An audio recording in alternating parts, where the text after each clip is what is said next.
guys, ngayon i-share ko naman sa inyo kung paano natin ma-recover online ang ating user ID or password kung ito ay nakalimutan na natin. So ngayon, bago yan, kung kayo ay bago sa aking vlog, please consider to subscribe para updated kayo lagi sa mga videos ko. Ngayon guys, nasa mismong SSS website na tayo. So, kung halimbawa nakalimutan nyo na yung user ID or password ninyo, so, of course, hindi kayo makapag-sign in dito. So, ang gagawin nyo lang, click nyo lang itong forget user ID or password. Click nyo yan. Then, dito, makikita nyo yung security questions or may registered email address. So, kadalasan naman sa atin is nakakalimutan yung security questions. But then guys, click muna natin yung security questions. And then, lagay nyo yung SSS number nyo dito. Then, ayan guys, pag nalagay nyo na yung SSS number ninyo, double check nyo. Then, click nyo itong parang search sign. So, ayan, makikita nyo dito yung security questions ninyo. So, kung kabisado nyo pa yung security questions ninyo guys, so ilagay nyo dito yung sagot ninyo dito. Then, pag okay na, click nyo lang itong may box. Then, pag may check na, click nyo na itong submit. Ayan, so para yan sa naalala pa yung mga security questions. So, again, lagay nyo yung sagot nyo dito.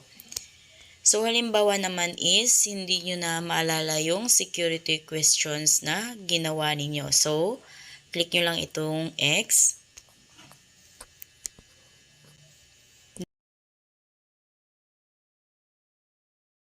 Then, click nyo lang itong may registered email address.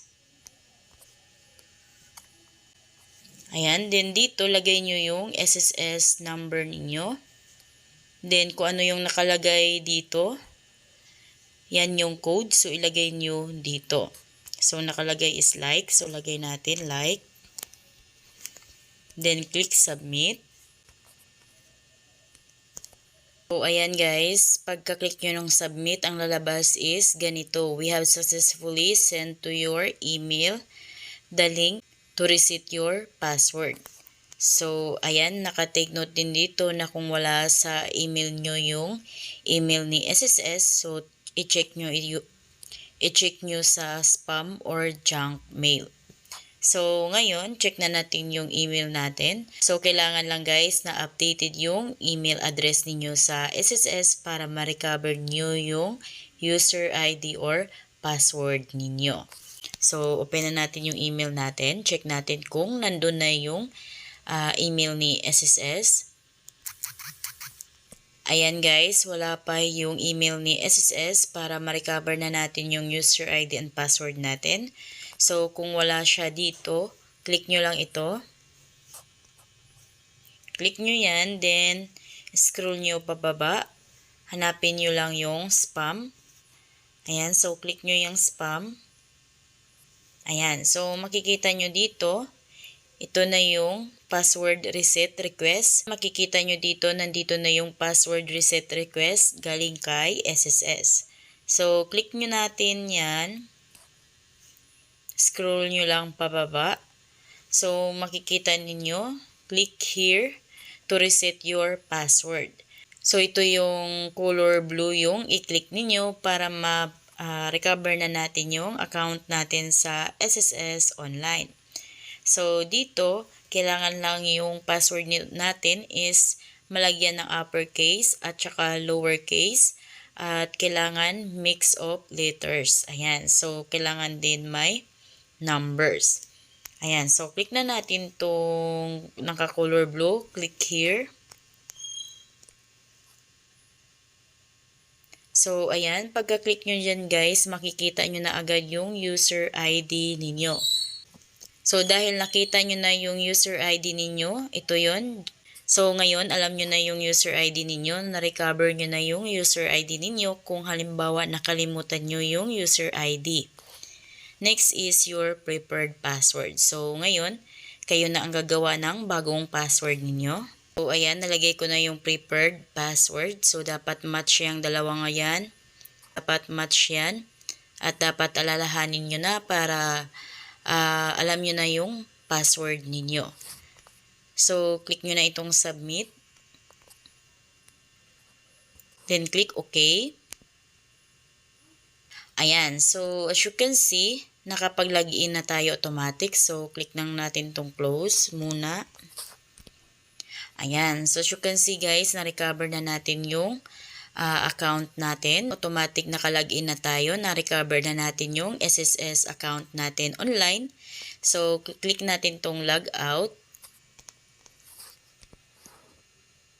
Ayan. So, ngayon, dahil na-recover na natin yung user ID and password natin, so, pwede na tayong makapag-sign in. So, try natin ngayon. So, ngayon, lagay ko na yung user ID and password ko. So, check natin kung makapag-login na ba talaga tayo.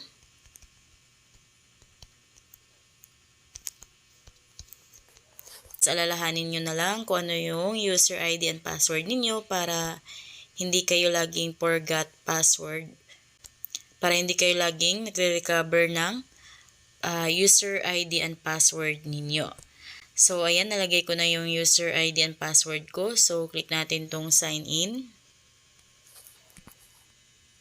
So, ayan guys, nakapag-sign in na talaga tayo. So, okay na yung account natin. Na-recover na natin yung account natin sa SSS. So, ganun lang guys kung paano tayo mag-recover ng ating SSS account online.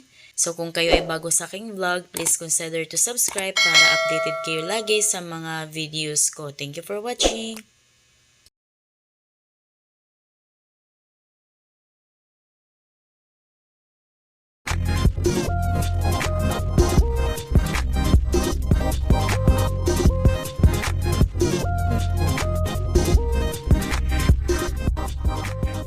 Kung kayo ay bago sa aking vlog, please consider to like or follow my Facebook page para updated kayo lagi sa mga informative na mga videos ko.